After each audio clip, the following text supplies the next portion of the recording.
सांसद भवन के शिलान्यास ला लेके बीजेपी के आरोप में मंत्री भगत हकीन भाजपा के नेता ले मैं जानना चाहता हूँ कि का राज्यपाल के प्रवक्ता है या प्रतिनिधि है। अगर है तो ओखर से पूछे जाए कि उपस्थिति में तत्कालीन राज्यपाल ओबेरा में प्रदेश में उपस्थिति नहीं रही से जेखर ले ए स्थिति बने है। मंत्री अमरजीत भगत हकीन देश के सर्वोच्च संस्थान के लोकार्पण हा जेखर बर आदिवासी वर्ग के महामहिम है और पूरा देश चाहते कि प्रमुख संस्थान के लोकार्पण कार्यक्रम महामहिम राष्ट्रपति डहार होना चाहिए।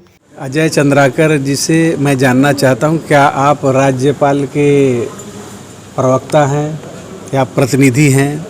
अगर होंगे तो उनसे पूछिए कि उस तिथि में वो यहाँ पर उपस्थित नहीं थी।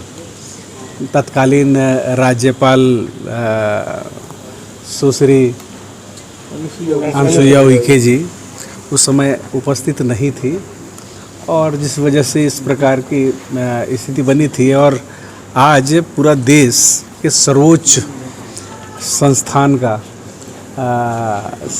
लोकार्पण है।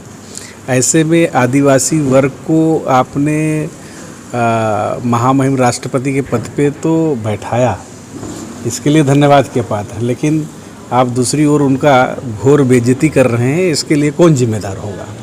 आज पूरा देश चाहता है कि इस प्रमुख संस्थान का लोकार्पण कार्यक्रम महामहिम राष्ट्रपति जी के हाथों में होना चाहिए। ब्यूरो रिपोर्ट उत्तलंघा न्यूज़।